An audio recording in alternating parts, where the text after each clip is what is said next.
Bonsoir, bienvenue au Talk Orange Le Figaro. Nous recevons ce soir Jean-Pierre Chevènement. Jean-Pierre Chevènement, bonsoir. Vous êtes sénateur du territoire de Belfort, fondateur du mouvement républicain et citoyen, et vous avez annoncé que vous vouliez vous présenter à la présidentielle pour faire bouger les lignes. Bouger les lignes, est-ce que c'est pas aussi la vocation de la candidature de Jean-Luc Mélenchon, qui est de gauche comme vous, très critique vis-à-vis de l'euro et de l'Europe? Mais faire bouger les lignes, comment? Mettre l'esprit public à la hauteur des défis, et en particulier de cette crise de l'euro que nous voyons devant nous. Il est certain que la Grèce, sa dette devra être restructurée, parce qu'on ne peut pas ajouter un plan d'aide à un autre. 110 milliards il y a l'an dernier, je lis maintenant 50 à 60 milliards. Disons qu'à un moment, il faut essayer de trouver une solution qui permette de maintenir la zone euro, mais en maintenant aussi le principe de responsabilité. Et quand je lis M. Sarkozy, qui dit que toute sa politique d'austérité est fondée sur le triple A que la France doit conserver dans les notes de Standard & Poor's, je dirais, comment mieux avouer qu'il n'y a plus de souveraineté nationale, il n'y a plus de projet national, il n'y a plus de volonté politique, sinon celle qui s'exprime à la merci des marchés financiers. Disons que c'est Standard & Poor's qui fait la politique de la France. C'est pas possible. Aucun peuple ne l'accepte. Regardez les Grecs. Aujourd'hui, il faut une grève générale. Oui. Pour se présenter, il faut 500 parrainages. Vous avez récolté combien de promesses de signature? Eh bien, naturellement, j'ai annoncé que je serai candidat pour faire bouger les lignes. Vous avez commencé la récolte? Et naturellement, M.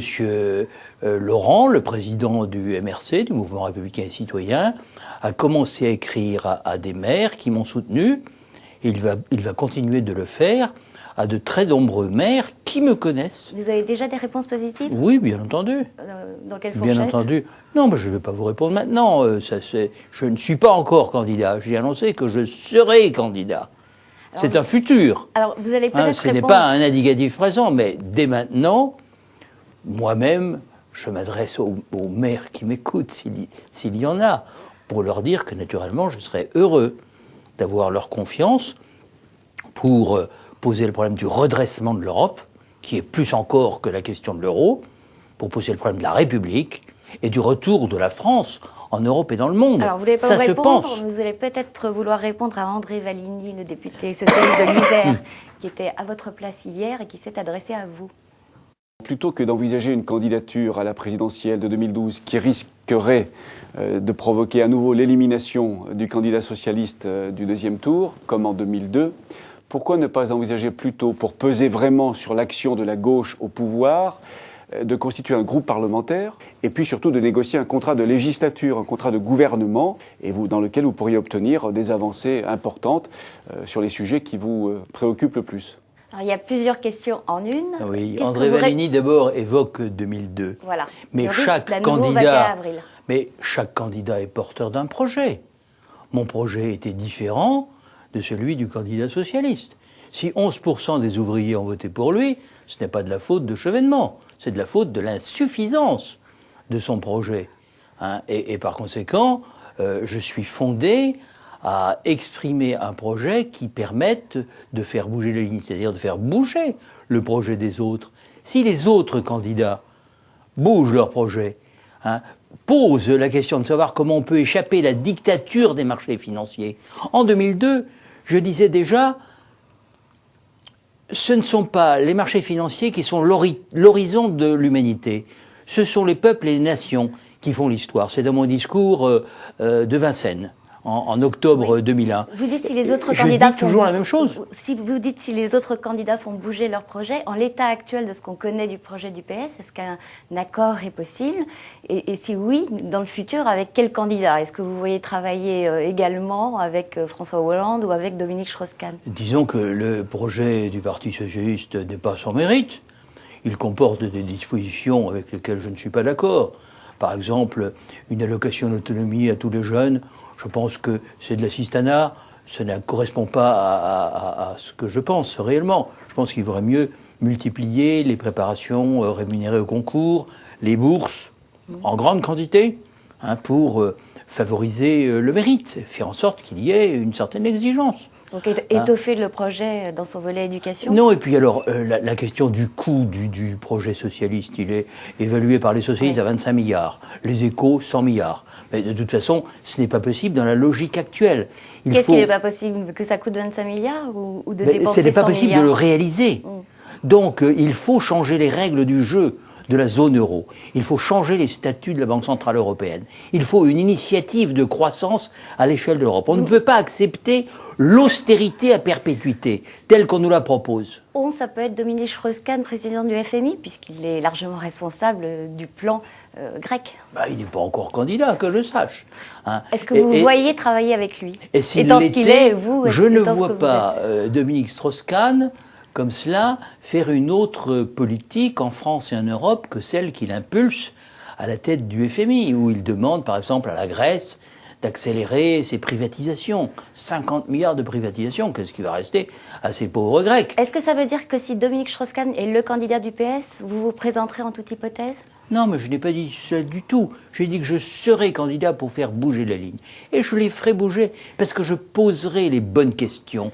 Et sur la République, je poserai la question de savoir si on la confond avec une identité rétractée et frileuse ou si on la dissout d'un différentialisme sans rivage. Moi, ce n'est pas ma conception. Je pense qu'il faut affirmer l'identité républicaine de la France. Il faut ramener la France, je dirais, sur le devant de la scène, en Europe et dans le monde. On en a besoin. La France est un pays qui équilibre l'Allemagne. C'est nécessaire à l'Europe et à l'Allemagne elle-même. Alors, vous parlez d'identité républicaine et de différentialisme. Terra Nova, qui est une fondation proche de Dominique Strauss-Kahn, vient de publier un rapport où elle constate le divorce entre la social-démocratie et le PS. Et elle conseille aux socialistes de s'adresser en priorité aux femmes, aux jeunes, aux minorités et aux diplômés. Qu'est-ce que vous pensez du diagnostic, la rupture avec la classe ouvrière, et du remède? Écoutez, c'est le social-libéralisme dans sa pureté de cristal. C'est, je dirais, une gauche qui oublie le peuple. Vous pensez que qui ça oublie peut être les la couches voie vers populaires. laquelle va s'acheminer Dominique Strauss-Kahn? Oh, écoutez, je pense que Dominique Strauss-Kahn est intelligent. Donc, je pense pas que ça veut dire que le rapport de Terra Nova ne l'est pas. Je pense que, en effet, c'est une stratégie qui a échoué partout, dans toute l'Europe. Celle qui consiste à additionner les minorités pour faire qu'elles se substituent aux ouvriers et aux employés qui existent toujours, qui habitent dans les grandes périphéries urbaines, mais qui sont effectivement une classe ouvrière différente, des classes populaires différentes peut-être de ce qu'elles étaient dans les années 60, mais qui n'en existent pas moins, qui vivent difficilement, qui vivent pauvrement, et auxquels il faut redonner un horizon d'espérance et de promotion. Et qui, d'après les sondages, est très séduit par Marine Le Pen. Non, mais écoutez, oui, j'entends ce que dit Terra Nova. Ils se préoccupent de tranquillité, ils veulent l'ordre. Donc ils ont viré à l'extrême droite. Non, mais c'est ridicule. Ces aspirations sont tout à fait légitimes. Et la gauche républicaine que je représente, naturellement, prendra en charge ces aspirations à la tranquillité publique, à un emploi correctement rémunéré, à la perspective d'une promotion sociale pour leurs enfants, car il faut penser aussi à la jeunesse qui a été sacrifiée. Il faut que le candidat de la gauche s'adresse par-delà les couches populaires à la jeunesse de France. Il faut lui offrir un autre avenir que la société du fric. Dernière question, vous n'avez pas attendu les conseils d'André Vallini pour commencer à discuter avec le PS sur les législatives. Vous en êtes où ? Eh bien, détrompez-vous, il n'y a aucune discussion engagée sur les législatives. Vous n'avez pas acté le principe d'un groupe de travail commun ? Il y a un groupe de travail, mais qui parle des questions relatives à l'euro, la politique monétaire, la politique économique. Mais pas des questions subalternes de siège. Les valeurs républicaines, mais ils ne sont même pas réunis. De toute façon, naturellement, nous sommes ouverts à la discussion, avec tous d'ailleurs, car personnellement, je ne suis pas sectaire. Je suis pour le rassemblement. Eh bien, Jean-Pierre Chevènement, je vous remercie. Bonsoir. À demain pour un nouveau talk Orange Le Figaro où nous recevrons le député UMP de Paris, Jean-François Lamour. Au revoir.